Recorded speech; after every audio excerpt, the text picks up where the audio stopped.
الحمد لله ذي العزة والعلاء رب العالمين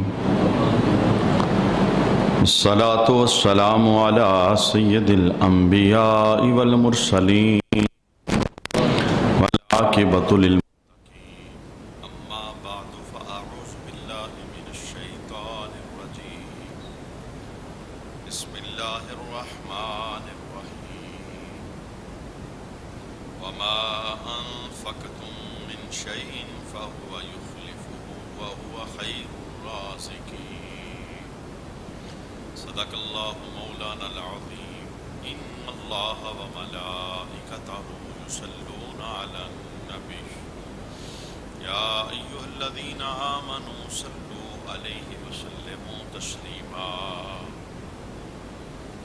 اللهم صل على سيدنا ومولانا محمد وعلى آل سيدنا ومولانا محمد وبارك وسلم وصل عليه صلاة والسلام عليك يا سيدي يا رسول الله صلاة والسلام عليك يا سيدي يا حبيب الله صلاة والسلام عليك يا سيدي يا شفيع المذنبين وعلى آلك وأصحابك يا سيدي يا رحمة للعالمين بعد حمد و صلاۃ لائق عزت و تکریم جمیع احباب سے میری وقار آج کی جمعہ کی نشست میں دو عنوانات پر مختصرہ گفتگو شامل کریں گے۔ ایک شوال کے اس مہینے کے حوالے سے آقا حضور رحمت عالم صلی اللہ علیہ وآلہ وسلم کی جو تعلیمات ہیں انہیں ہم سیکھیں گے، اور دوسرا عشر کے حوالے سے کچھ پیغام ہم آج کی نشست کے اندر سماعت کریں گے۔ پہلے نمبر پر عشر کی فضیلت اور عشر کیا چیز ہے۔ مال جو اللہ تعالیٰ فرماتا ہے اس کو پاک کرنے کے لیے زکوٰۃ کا رب کائنات نے قانون دیا ہے۔ سونا چاندی ہو، مال تجارت ہو، نقدی رقم ہو، اسی طرح زمین میں سے جو کچھ نکلتا ہے فائدے کے لیے، جو فصل بھی ہم نکالتے ہیں، تو اس فصل کو پاک کرنے کے لیے جو زکوٰۃ کا ہمیں نصاب دیا گیا اسے عشر کہا جاتا ہے۔ اور اس کی فضیلت پر بے شمار قرآن پاک کی آیات موجود ہیں۔ دو آیتیں ہم سیکھنے کا اہتمام کرتے ہیں۔ ہمارے ہاں صرف گندم ہی کا عشر دیا جاتا ہے، وہ بھی تمام لوگ دیانتداری کے ساتھ ادا کرنے سے قاصر ہیں۔ ہر وہ چیز امام اعظم ابو حنیفہ آپ یہاں تک کہتے ہیں کہ 10 دانے بھی کسی کے ہوئے تو 10واں دانہ اسے اللہ کی راہ میں دینا ہوگا۔ یعنی زمین میں جو چیز بھی ہم نے ڈالی فائدے کے لیے، سبزیاں ہیں، پھل ہیں، اناج ہیں، گندم ہے، مکئی ہے، مونگ پھلی ہے، جوار ہے، باجرہ ہے، جتنی بھی جنسیں ہیں زمین سے ہم انہیں فائدے کے لیے نکالتے ہیں، ان سب پر عشر ہے، صرف گندم پر نہیں۔ یعنی یہ ایک مغالطہ ہے جس کو میں نے شریعت کی روشنی کے اندر ختم کرنے کی کوشش کی کہ ہر وہ چیز جو زمین سے فائدے کے لیے نکالی جائے، قلیل ہے یا کثیر ہے، یعنی تھوڑی ہے یا زیادہ، اس کا کوئی شریعت نے زاویہ بیان نہیں کیا کہ تھوڑی ہے تو پھر نہیں دینا، زیادہ ہے تو پھر دینا ہے۔ اور یہ بھی شریعت نے کوئی اصول بیان نہیں کیا کہ امیر بندہ عشر دے گا اور غریب نہیں دے گا۔ ہر وہ بندہ جس نے زمین سے فائدہ لیا ہے وہ خود امیر ہے یا غریب ہے، یہ کسی جگہ پر کوئی قانون نہیں ہے، ہر ایک دے گا عشر کے اندر۔ باقی جتنے بھی معاملات ہیں، قربانی صرف مالدار لوگوں پہ ہے، زکوٰۃ مالدار لوگوں پہ، صدقہ فطر مالدار لوگوں پہ، لیکن عشر یہ مالدار پر بھی ہے اور غریب پر بھی، یعنی جو بھی زمین کو کاشت کرے گا اور اس سے فائدہ لے گا تو یہ اس زمین سے لیا جانے والا فائدہ اس کو پاک کرنے کے لیے، اس فصل کو طاہر کرنے کے لیے اللہ رب العالمین نے عشر کا نظام قائم فرمایا۔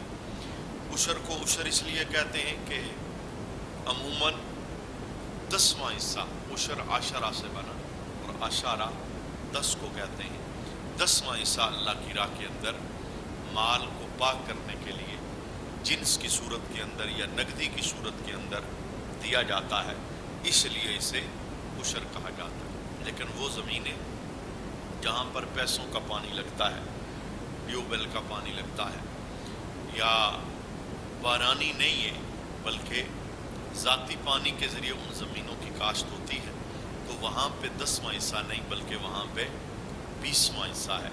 یعنی جس بندے کو اللہ 20 من دے تو 19 من اس کے اور 1 من اللہ کی راہ۔ اور جو ہمارا علاقہ ہے یہ ساری بارانی زمینیں ہیں، یعنی قدرتی پانی بارشوں کا لگتا ہے، یہاں پانی کے لیے ہم کوئی خرچہ نہیں کرتے، یا ٹیوب ویل یا دیگر کوئی ذریعہ نہیں ہے پانی لگانے کا، یہ بارانی زمینیں ہیں، تو یہاں ہمارے اوپر 10واں حصہ ہے۔ چونکہ عموماً 10واں ہی کاسٹ ہوتا ہے، اس لیے عشر عشرہ سے بنا، یعنی 10واں حصہ اللہ کی راہ کے اندر دینا۔ یہ تو اس کے لیے ہے، یہ قانون جو میں نے بیان کیا کہ اگر 20 من ہے، وہ علاقے جہاں پانی پیسوں کا لگتا ہے تو وہ 1 من دیں گے، اور بارانی علاقہ ہمارا اگر 10 من ہے تو 1 من اللہ کی راہ میں دیں گے، 9 من ہمارے ہیں۔ تو اگر کسی کے 5 من ہیں تو اس نے بھی عشر دینا ہے، حتیٰ کہ اگر کسی کا 1 من ہے تو اس نے بھی عشر دینا ہے، یعنی 10ویں حصے کو ہم نکالیں گے، 10واں حصہ جہاں بھی بنے گا۔ یہ تو خالی میں نے مثال سمجھانے کے لیے 10 من کی بات کر لی، ایسا نہیں کہ 10 من ہوگا تو عشر ہوگا، 1 من بھی ہوگا، بلکہ 10 کلو بھی اگر ہوگا تو 9 کلو ہمارے ہیں اور 10واں ہم نے اللہ کی راہ کے اندر دینا ہے۔ یہ اس کا آسان ایک اصول اور کلیہ ہے۔ اس کی فضیلت پر بے شمار احادیث ہیں، بے شمار قرآن کی آیات ہیں۔ ایک آیت کریمہ ہم سماعت کرتے ہیں۔ انسان کے دل کے اندر یہ خیال اور خدشہ ہمیشہ یہ رہتا ہے کہ جب میں مال دوں گا میرا کم ہو جائے گا، یا میرا نقصان ہو جائے گا، یا میرا خرچہ بہت ہوا ہے تو اب میں اس پر مزید خرچ کروں گا تو میرے پاس تو پیچھے کچھ نہیں بچے گا۔ اس کمزوری کو دور کرنے کے لیے رب کائنات نے قرآن پاک کے اندر ایک حصہ نازل فرمایا تاکہ مسلمانوں کا عقیدہ، ایمان اس بات پر قائم رہے کہ اللہ کی راہ میں دینے سے مال کم نہیں ہوتا، وہ زکوٰۃ ہو، وہ قربانی ہو، وہ صدقہ فطر ہو، وہ نفلی صدقے ہوں یا عشر ہو، کچھ بھی ہو جو رب کی راہ کے اندر دیا جائے وہ کم نہیں ہوتا، اس کا فائدہ ہے۔ اچھا کیا فائدہ ہے؟ اللہ ارشاد فرماتا ہے وَمَا أَنفَقْتُم مِّن شَيْءٍ فَهُوَ يُخْلِفُ، اور جو چیز تم اللہ کی راہ میں خرچ کرو گے اللہ اس کے بدلے میں تمہیں اور دے گا۔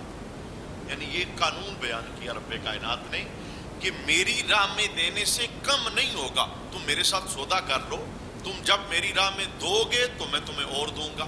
اب یہ میں اور کتنا دوں گا اس کی مثال اگلی آیت کے اندر موجود ہے، اور رب کائنات نے ارشاد فرمایا وَهُوَ خَيْرُ الرَّازِقِينَ، وہ سب سے بہتر رزق دینے والا ہے، سب سے بڑا کارساز، سب سے بڑا رزاق، جو پتھر کے اندر کیڑے کو بھی رزق دینے کی ڈیوٹی کر رہا ہے، جو سمندر کے اندر مچھلیوں کے رزق کا ضامن، جو دریاؤں اور ویرانوں کے اندر، جنگلوں اور صحراؤں کے اندر ہر جاندار، اور علامہ علوسی نے رول بیان کے اندر لکھا 18,000 مخلوقات اللہ نے پیدا فرمائی، اور ہر مخلوق کے رزق کی ذمہ داری اللہ نے اپنے ذمہ کرم پر لی، اور ان 18,000 مخلوقات میں سے ایک انسان ہے جسے اپنے رزق کی بڑی فکر ہوتی ہے، اور یہ رزق کی خاطر رزاق کو بھول جاتا ہے، اور یہ رزق کی خاطر رزق دینے والے کو بلا دیتا ہے۔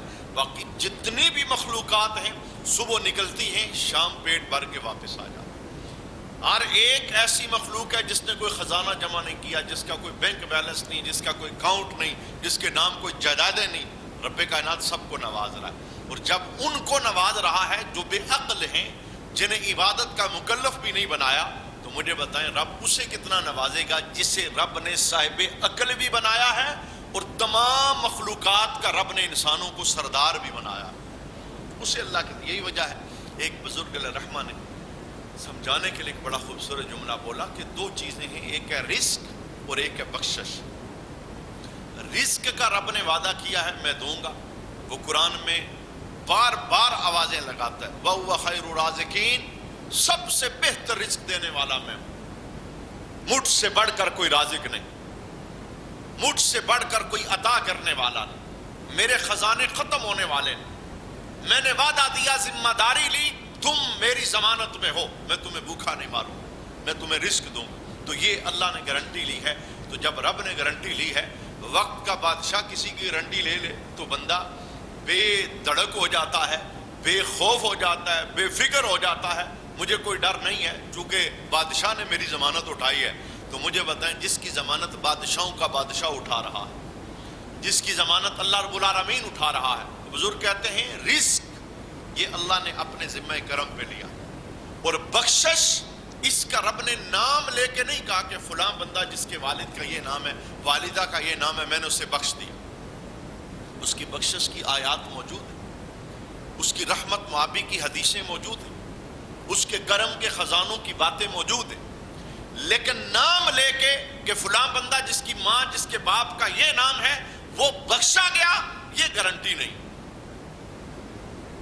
وہ معاف کر دے، وہ بخش دے، وہ خطاؤں سے درگزر کر دے، یہ اس کی کریمی ہے، ہمیں اس کی رحمت میں امید ہے کہ وہ ایسا کرے۔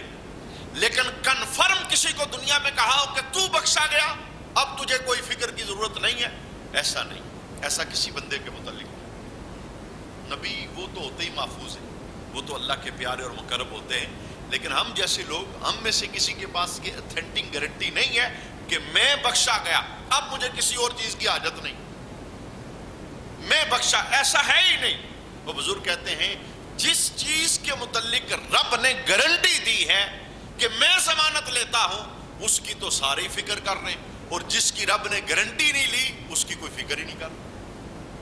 یعنی رزق کی رب نے گارنٹی لی، ہر بندہ پریشان پشیمان، دن رات دوڑ لگی، رزق کی خاطر رزاق کو بھول بیٹھے، رزق کی خاطر مسجد کا دروازہ بھول کے، رزق کی خاطر سجدے بھول کے، رزق کی خاطر حرام حلال کا فرق کھو دیا، رزق کی خاطر سودی کاروبار کرنے پر تیار ہو گئے، رزق کی خاطر دھوکہ دہی، ملاوٹ اور چوری، ہر قسم کا وہ گندا کام جس سے رب ناراض ہوتا ہے وہ کرنے لگ گئے، حالانکہ گارنٹی رب دے رہا ہے۔ اور حدیث کے اندر کیا جملہ ہے، اللہ کے حبیب نے ارشاد فرمایا کہ جو انسان کی مقدر کے اندر ماں کے بطن میں رب نے رزق کو لکھا ہے، کچھ بھی ہو اسے مل کے رہے گا۔ روکنے والے روک لیں، دیواریں لگا لیں کہ ہم اس تک پہنچ نہیں دیں، رب نے کہا میری گارنٹی ہے میں پہنچاؤں۔ لیٹ ہو سکتا ہے، یہ اللہ کی حکمتوں میں سے ایک حکمت ہے، لیکن ایسا کبھی نہیں ہوگا کہ نہ پہنچے، جی اس نے گارنٹی دی ہے میں پہنچاؤں گا، پہنچے گا۔ اور جب تک میرے محبوب نے خطبہ عود کے اندر کیا جملہ ارشاد فرمایا تھا صحابہ کے مجمع میں کہ میرے صحابہ جب تک اپنے رزق کا آخری لقمہ نہیں کھا لو گے تب تک موت آنی نہیں۔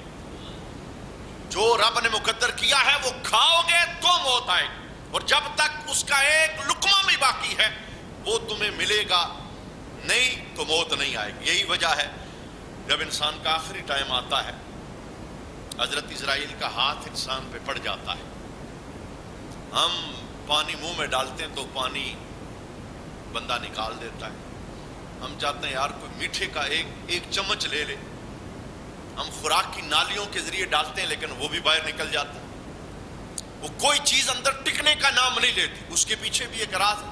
میرے محبوب فرماتے ہیں جس فرشتے کی ڈیوٹی ہے رزق کی، وہ بندے کے پاس آ کے یہ پیغام دے کے اس سے جاتا ہے کہ آج میں شرق و غرب گھوما ہوں، شمال و جنوب گیا ہوں، مجھے تیرے حصے کا ایک دانہ بھی نہیں ملا، ختم ہو گیا تیرا رزق۔ اور جس کی ڈیوٹی ہے پانی پہنچانا، وہ فرشتہ بھی آ کے کہتا ہے میں سمندروں سے چکر لگا کے آیا ہوں، تیرے حصے کا ہی قطرہ بھی باقی نہیں، یعنی تو اپنے حصے کا رزق بھی کھا چکا ہے اور تو اپنے حصے کا پانی بھی پی چکا ہے، اب اسرائیل آ رہے ہیں تجھے لینے کے لیے۔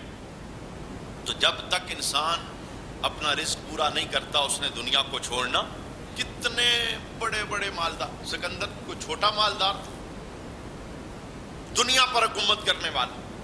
حالت سفر کے اندر موت آ گئی تو وصیت کر کے جاتا ہے, اے میرے پیارو مجھے کفن دینا تو میرے دونوں ہاتھ کفن سے باہر رکھنا. پوچھا گیا وجہ, کہا دنیا کو مغالطہ نہ لگے کہ سکندر اعظم دنیا پہ حکومت کرنے والا کفن میں چھپا کے کچھ لے کے جا رہا ہے, میں بتا کے جا رہا ہوں کہ خالی ہاتھ دنیا چھوڑ کے جا رہا ہوں. خزانے جتنے بھی ہوں وہ ادھر ہی رہتے ہیں, ان کا مالک ہم میں سے کوئی نہیں ہوتا. ہمیں اپنے حصے کا کام کرنا چاہیے, ہمیں رب کو ناراض نہیں کرنا چاہیے.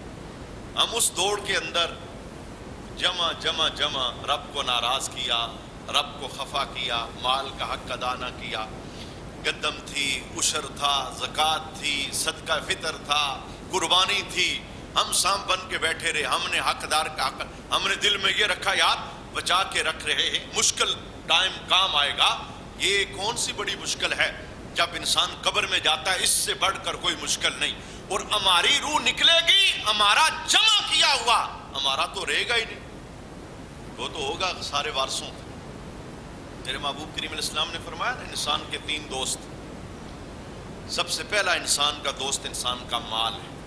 حضور کب تک ساتھ ہے؟ فرمایا جب تک جی رہے ہو, جب تک سانسیں چل رہی ہیں. مال تمہارا ہے تم مال کے, کوٹھی تمہاری تم کوٹھی, کار تمہاری تم کار, جائیداد تمہاری تم جائیداد, بینک بیلنس تمہارا تم بینک بیلنس کے. حضور کب تک چلے گا؟ فرمایا جب تک سانس جڑی ہے.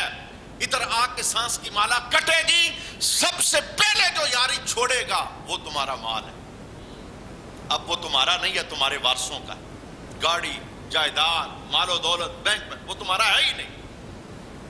میں کہتا ہوں جو آخری ٹائم ہے جب اسرائیل کا ہاتھ پڑ جاتا ہے, جس کو قرآن نے کہا ٹک ٹکی باندھ کے بندہ دیکھ رہا ہوتا ہے, روح نکلنے کی پوزیشن, اس وقت بھی بندہ مال سے ہاتھ دھو بیٹھتا ہے.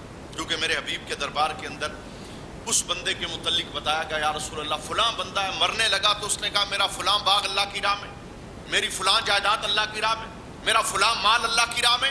تو اللہ کے حبیب نے کیا ارشاد فرمایا؟ فرمایا یہ جب اسرائیل آگے روح لینے کے لیے, یہ تو اس کا تھا ہی نہیں, یہ کیسے دے سکتا ہے اللہ کی راہ میں؟ مال اس کے وارثوں کا ہو گیا, اب مرضی ان کی ہے, اب اس کی مرضی نہیں. اور میں یہ کہتا ہوں کماؤ, ہزاروں لاکھوں کروڑوں کماؤ, جمع کرو, دنیا اچھی بناؤ, گھر اچھے بناؤ, کاروبار اچھے, لیکن رب کا حق ادا کرو. ایسا نہ کرنا سب کمائی کے اندر رب کے حق کے اندر کوئی ڈنڈی مارو. وجہ یہ ہے سب کچھ ادھر رہ جائے گا. کل قیامت کے دن ہمارے گریبان میں میرے محبوب نے کیا ارشاد فرمایا؟ وہ مال جس کا بندے نے حق ادا نہیں کیا, وہ نقدی تھی, مال تجارت تھا, غش پڑ جاتی ہے لوگوں کو, تاجروں کو غش پڑ جاتی ہے جب انہیں کہو نا بھائی کاؤنٹ کرو دکان کے اندر سودا کتنا پڑا ہے, ایک ایک چیز کا حساب کرو. اگر 60 لاکھ روپیہ دکان میں ڈالا ہے, اس کی زکوٰۃ کاؤنٹ کرو کتنی بنے. کہتے ہیں یہ کیسے کریں ہم, یہ تو بڑی میں نے محنت کی ہے. یہی تو امتحان ہے, یہی تو آزمائش ہے. اور اگر حق ادا نہ کیا تو کیا ہوگا؟ یہ مشکات کی حدیث ہے, اللہ کے حبیب نے ارشاد فرمایا وہ سونا, وہ چاندی, وہ مال تجارت, وہ نقدی رقم, وہ زمین سے نکلنے والی اجناس جن کا بندے نے حق نہیں ادا کیا, بزم عشر کے اندر یہ مال ایک گنجے سانپ کی صورت میں بندے پہ مسلط ہو جائے اور اس کے گلے کا توق بنے گا, اور حشر کے میدان میں بندہ بھاگتا پھرے گا, اور یہ مال اسے کیا کہے گا؟ انا مالو کا, انا کنزو کا, میں تیرا مال ہوں, میں تیرا خزانہ. تو جسے جوڑ کے رکھتا تھا رب کا تو نے حق نہیں دیا, آج سانپ کی صورت میں رب نے تیرے اوپر مجھے مسلط کر دیا. تو قرآن پاک کی اس آیت کے پیش نظر جن لوگوں کو اللہ نے زمین سے گندم کی صورت کے اندر فائدہ دیا ہے, انہیں چاہیے کہ حساب لگا کے اپنا عشر ادا کریں. یہ جو خام خیالی ہے نا, خرچے بڑے ہیں جی, مشینوں کے خرچے ہیں, ٹریکٹر کے خرچے ہیں, بوائی ہے, روائی ہے, کھادیں ہیں, یہ ہے وہ ہے, یہ کوئی خرچہ بھی بیچ میں سے نہیں نکالنا. اگر خرچے بڑے ہیں تو پھر دیکھو نا عطا بھی تو اتنی بڑی ہے. اگر تم نے خرچے کیے تو پہلے 400 من ہوتا بھی تو نہیں تھا. جو ہل چلاتے تھے ہاتھوں سے, پھر ان کے من بھی تو 10-20 ہی ہوتے تھے. اور آج اگر 100 من 200 من اللہ دے رہا ہے, تو انہی خرچوں کے نتیجے میں دے رہا ہے، یہ وہ فائدہ ہے۔ یہ جملہ بولنے کا معنی یہ کہ ان میں سے کوئی خرچہ نہیں نکالنا کہ میں یہ سارے پہلے خرچے نکالوں پھر میں عشر ادا کروں گا۔ عشر جتنا رب نے دیا، 100 من دیا، 100 کے 100 من کا عشر دینا، 200 من دیا، سارا اس کا عشر دینا اللہ کی راہ کے اندر، تب جا کے گندم پاک ہوگی۔ وگرنہ چونکہ یہ معاشرے کے تجربے ہیں نا، اور ان تجربوں سے میں بہت سبق لیتا ہوں اور میں انہیں اپنی زندگی کا حصہ بناتا ہوں، اور ہم سب کو لینا چاہیے۔ ایک مسلمان، اس نے عشر نہیں دیا، ترغیب پر بھی نہیں دیا، اسے بولا بھی تو کہتا ہے خرچے بڑھے، لیکن 6 مہینے کے بعد وہ گندم کے اندر ایک سسری پڑتی ہے، اللہ کی طرف سے مسلط کیا گیا کیڑا، اس نے اسے بھوسا بنا دیا، اور وہ انبار سے نکل کر گندم وہ ردی کے ڈھیر پہ پڑی تھی۔ کیا ہوا جی؟ غرق ہو گئی ساری۔ اللہ یوں غرق کرتا ہے، جب تم نہیں نکالو گے تو رب کو نکالنا آتا ہے۔ تو اگر ایسے نکلے تو پھر کیا فائدہ؟ پھر تو دل پہ داغ بھی رہے گا، دکھ بھی رہے گا، مجرم تو میں بن گیا، میرے ہاتھ بھی کچھ نہیں آیا۔ اچھا حدیث سنیے، آقا حضور رحمت عالم صلی اللہ علیہ وآلہ وسلم نے اس پر کیا جملہ ارشاد فرمایا۔ میرے محبوب کریم علیہ السلام ارشاد فرماتے ہیں کہ حضرت جابر اس حدیث کو روایت کرتے ہیں، میرے محبوب کریم علیہ السلام نے ارشاد فرمایا، زمین پر جب بھی کسی کا مال ضائع ہوتا ہے، تلف ہوتا ہے، اکثر ایسا ہوتا ہے کہ اس نے زکوٰۃ نہیں ادا کی۔ یعنی جو بندہ یہ چاہتا ہے میرے مال کے گرد حفاظت کا پہرا لگ جائے، یہ ضائع نہ ہو، یہ لٹے نہ، یہ تلف نہ ہو، تو میرے حبیب نے اس کا طریقہ بتا دیا، فرمایا زکاتیں ادا کرو، رب تمہارے مال کی خود حفاظت فرمائے۔ کوئی بندہ چھوڑو گے تو شاید وہ حفاظت نہ کر سکے، وہ خود چور نکلے۔ اپنے مالوں کو رب کی حفاظت کے پہرے میں دے دو۔ مال انسان کے لیے شر کا سبب بنتا ہے۔ ایک اور حدیث میں حضرت جابر روایت کرتے ہیں، آقا حضور رحمت عالم صلی اللہ علیہ وآلہ وسلم نے فرمایا کہ جس نے اپنے مال کا حق ادا کیا، زکوٰۃ، عشر، قربانی، صدقہ فطر کی صورت کے اندر، تو اللہ تعالیٰ نے اس سے شر کو دور کر دی، شر اس سے دور ہو گیا جس نے مال کا حق ادا کیا۔ اور ایک اور حدیث کے اندر میرے محبوب نے فرمایا، زکوٰۃ دے کر اپنے مالوں کو مضبوط کلوں کے اندر بند کر دو۔ اور پھر دیکھیں کریمی اللہ کی، ہے سارا ہی اسی کا، ہمارا کچھ بھی ہے سارا ہی اسی کا، لاکھ کا لاکھ اس کا ہے، لیکن اس نے کیا کہا، 97,500 اپنے پاس رکھ، خالی 2500 میری راہ میں، محدود سی ہے، سارا ہی اسی کا۔ وہ چاہتا تو کہتا ہے 5 من میری راہ میں دے، وہ چاہتا تو کہتا 9 من مجھے دے، ایک من اپنے پاس رکھ، مالک جو میں ہوں۔ اس نے کہا نہیں، میں مہربانی کر رہا ہوں، میں تم پہ رحمت کر رہا ہوں، 10 من دیے ہیں، 1 من میری راہ کے اندر دے، 9 من اپنے پاس رکھ۔ مولا تو کرے گا کیا؟ فرمایا تو 1 من میری راہ میں دے گا نا، میں 10 اسے بڑھا کے تمہیں دوبارہ عطا فرماؤں۔ یہ جو لوگ اس تجربے سے گزرے نا، آج ایوب صاحب نے عید پہ ملاقات ہوئی، انہوں نے کہا جی ہم نے تو تجربہ کیا ہے، ان میں کتابی بات نہیں بتا رہا۔ جتنے لوگ ایسا تجربہ کرتے انہیں پتا ہے کہ دینے سے کبھی کمی نہیں ہے، ہی نہیں، قانون ہی نہیں ہے۔ امام جعفر صادق رضی اللہ تعالیٰ عنہ کا بڑا خوبصورت جملہ ہے، آپ ارشاد فرماتے ہیں، لوگوں جب کبھی میں غریب ہونے لگتا ہوں میں رب سے تجارت کر لیتا ہوں۔ پوچھا گیا کیسے؟ ہمارے ہاں تو لوگ جب غریب ہونے لگتے ہیں نا، تو سب سے پہلے جب بجٹ کلوز کرتے ہیں تو وہاں کی چیزیں روکتے ہیں جہاں سے آتا ہے۔ مسجد دے رہے تھے، یار لیس کرو اس سے، غریب کو دے رہے تھے، یار لیس کرو چونکہ بجٹ بڑا شارٹ ہو گیا، فلاں بندے کی خدمت، یار اسے لیس کرو بجٹ بڑا شارٹ ہو گیا۔ میں کہتا ہوں کتنی بڑی نالائکی ہے، مال کم ہونا شروع ہوا تو تم نے ان جگہوں سے اپنا مال روکا جہاں سے آ رہا تھا۔ امام جعفر صادق کیا کہتے ہیں؟ کہتے ہیں جب کبھی میں غریب ہونے لگتا ہوں میں رب سے تجارت کر لیتا ہوں۔ پوچھا کیسے؟ کہا میرے پاس 1 درہم رہتا ہے نا، میں رب کی راہ میں دیتا ہوں، رب 10 پلٹا کے مجھے عطا فرماتا ہے۔ یہ ہے تجرباتی بات۔ کوئی اس گلی سے گزرے نا تو اسے پتا چلے گا کہ رب کے دیے ہوئے وعدے کبھی جھوٹے ہو سکتے، ان اللہ لا یخلف المیعاد، وہ وعدوں کے خلاف نہیں کرتا، وہ جو کہتا ہے ویسے ہی کرتا ہے، ایک پر 10 ایک پر 100 ایک پر 700 اخلاص کے مطابق اللہ تعالیٰ فرماتا ہے۔ اس پر بہت ساری روایات احادیث موجود ہیں، لیکن مدعا یہ ہوتا ہے ہر سال یاد دہانی کروانے کا کہ اپنے مالوں میں سے، اپنی اجناس میں سے غریبوں کا حق ادا کریں، کیونکہ یہ رب کائنات نے خوبصورت نظام دیا ہے ہمارے معاشرے کے۔ وہ پسے ہوئے لوگ جنہیں 2 ٹائم کی روٹی میسر نہیں، اگر ہمیں اللہ نے نوازا ہے اور ہمارے ہاتھ کے ذریعے رزق ان تک پہنچ رہا ہے اور ان کے دن رات اچھے بیت رہے ہیں، تو یہ رب کی بہت بڑی کرم نوازی ہمارے لیے۔ اللہ کریم جن لوگوں کو اللہ نے گندم کی نعمت سے نوازا ہے، اللہ انہیں عشر دینے کی توفیق عطا فرمائے، زمین کا حق ادا کرنے کی اللہ سعادت عطا فرمائے۔ مزید اس پر کچھ پوچھنا ہو تو میں ہر ٹائم موجود ہوتا ہوں، مجھ سے پوچھا جا سکتا ہے، سمجھ نہ آتی ہو۔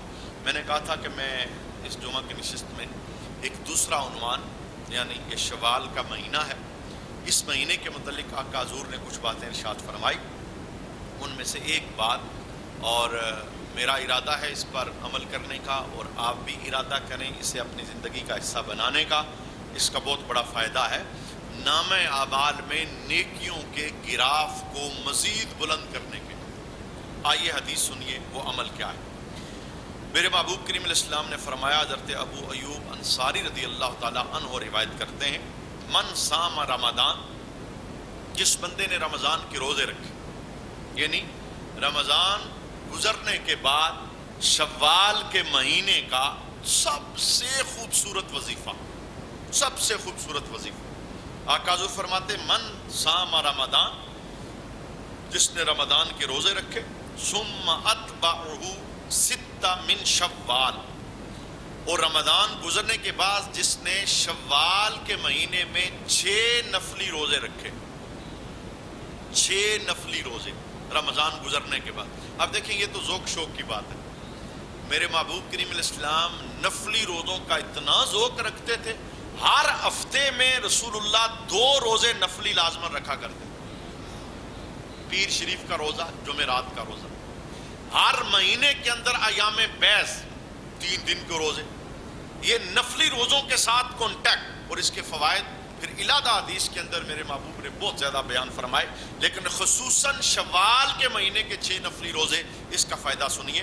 اللہ کے حبیب ارشاد فرماتے ہیں، جس نے رمضان کے مہینے میں روزے رکھے، پھر شوال کا مہینہ آ گیا، 6 روزے اس نے شوال کے مہینے میں نفلی رکھے، کانا کا سیام دہر، فرمایا یہ بندہ ایسے ہی ہے جیسے پورا سال اس نے روزوں میں گزار دیا، پورا سال۔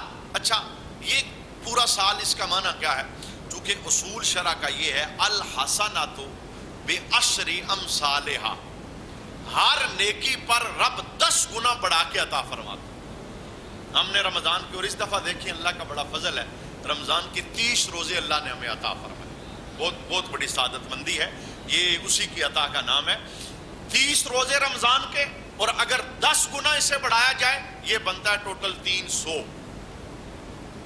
سال کے دن ہوتے ہیں 360 365، تو چونکہ ہمارے جو دنوں کی کاؤنٹنگ ہے نا چاند کے حساب سے ہوتی ہے، اور چاند کے حساب سے تقریباً 360 کے لگ بھگ بنتے ہیں، تو ہم نے 30 رکھے رمضان کے، ٹوٹل ہو گئے 300، 6 مزید رکھیں گے 10 کے ساتھ اسے ملٹی پلائی کریں، یہ 60 بن جائے گا، 360، یعنی پورا سال رب روزوں کا اجر اور ثواب عطا فرمائے۔ اور اس کے لیے ایک اصول ذہن میں رکھیں، بعض لوگوں کے ذہن میں ہے کہ جو شوال کے 6 روزے انہیں اکٹھے رکھنا ہے اور رمضان کے فوراً بعد رکھنا ہے، اس طرح کا کوئی اصول مذہب نے بیان نہیں کیا، یعنی ابھی رمضان گزر گیا ہے، آپ چاہیں تو کل ایک رکھ لیں، چاہیں تو پھر 2 دن کا وقفہ کریں پھر ایک رکھ لیں، پھر 2 دن وقفہ کریں پھر ایک رکھ لیں۔ اس میں شریعت نے یہ بیان نہیں کیا کہ اکٹھے رکھنے، پورے مہینے میں 6 روزے رکھنے، جب بھی رکھیں تو یہ 6 کی گنتی پوری ہوگی، اللہ اس کا اجر ثواب عطا فرمائے گا۔ اور فائدہ بہت بڑا ہے اس کا، یعنی پورا سال اللہ نفلی روزوں کی عبادت کا اجر ثواب عطا فرمائے۔ دوسری بات، رمضان شریف کے مہینے کے اندر ہو سکتا ہے کوئی بیمار ہوا ہو سکتا ہے کوئی مسافر بھی ہو سکتا ہے کسی کی آنکھ نہیں کھلی اور سحری کے بغیر وہ روزے کو کمپلیٹ نہیں کر سکا، ہو جاتا ہے اس طرح۔ اگر کوئی عارضہ ہوا رمضان میں، روزہ رہ گیا، فرضی روزہ، وہ کوشش کریں اسی مہینے میں اول فرصت کے اندر وہ فرض روزہ قضا کر ڈالیں۔ وقت گزر جائے گا، اگلا رمضان آ جائے گا، آپ کے ذہن سے یہ بات محو ہو جائے گی، آپ بھول جائیں گے، فرض کا بوجھ آپ کے سر پر باقی رہے گا، یہ بوجھ لے کے آپ اللہ کے دربار میں جائیں گے، بہت مشکل کام ہو جائے گا۔ فرض کی کسی صورت کے اندر کوئی معافی، ہاں اللہ چاہے تو معاف کر دے، اسے کوئی پوچھنے والا، جو شرع نے قانون بیان کیا ہے فرض تب ہی ادا ہوتا ہے جب اسے ادا کیا جائے۔ ایک بندے پہ فرض روزے رہتے ہیں، فرض نمازیں رہتے ہیں، اس کے پیچھے 50 لاکھ روپیہ صدقہ ہو رہا ہے، قانون یہ نہیں کہ صدقے سے نمازیں معاف ہو جائیں گی یا اس صدقے سے روزے معاف ہو جائیں گے، قانون یہ نہیں جو شریعت نے بیان، اللہ چاہے تو معاف کر دے، اسے کوئی پوچھنے والا نہیں ہے، لیکن شریعت نے رسول بیان کیا فرض فرض ہے، اس کی اہمیت کو سمجھنا چاہیے، یہ کسی صورت کے اندر معاف نہیں ہوتا، یہ تب ہی ادا ہوتا ہے جب اسے ادا کیا جائے۔ اس لیے جس کے فرضی روزے رہ گئے وہ بھی اس مہینے کے اندر کوشش کرے۔ ابھی بھی ایسا ہے، یعنی بہت شدت والی گرمی نہیں آئی، بہت شدت والی گرمی نہیں، اگر ہفتے میں 2 روزے بھی ہم رکھ لیں نا تو ہم رکھ سکتے ہیں، اور اس کا جو سب سے بڑا فائدہ ہے وہ یہ ہے کہ رمضان شریف کے اندر روزوں کی برکت سے جو دل کے اندر تقوی کے پھول کھلتے ہیں، اللہ تعالیٰ ان تقوی کے پھولوں کو آبادی نصیب کرتا ہے، روزوں کی وجہ سے وہ آباد رہتا ہے، دل کھلا رہتا ہے، منور رہتا ہے، رب کی یاد سے بندہ روشن و منور رہتا ہے۔ ایک تیسری اور آخری گزارش اس مہینے کے حوالے سے، چونکہ رمضان کا مہینہ گزرا ہے، میں نے یعنی ابھی رمضان شروع نہیں ہوا تھا، اس سے پہلے جمعے میں گزارش کی تھی کہ رمضان شریف کے مہینے کے اندر سحری کے وقت تہجد کی ہر بندہ کوشش کرے، اور مجھے امید ہے کہ جو مسلمان بھی سحری کے لیے اٹھا اس نے تہجد کے نفل لازمی پڑھے ہوں۔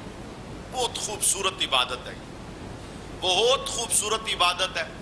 اگر آپ یہ چاہتے ہیں کہ آپ تنہائی کے اندر رب کے دربار میں اپنی عرضی پیش کریں، آپ مانگیں، رب آپ کو عطا کر دے، تو تہجد کے ٹائم سے بڑھ کر کوئی اور ٹائم، پورا سال اب یہ رونق ہے۔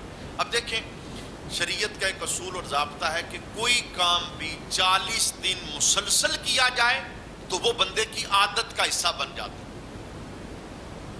ابھی کچھ دنوں تک ایسا ہوگا کہ صبح نا آپ کی آنکھ 3 بجے کھل جائے گی، 2:30 بجے کھل جائے گی، کیوں؟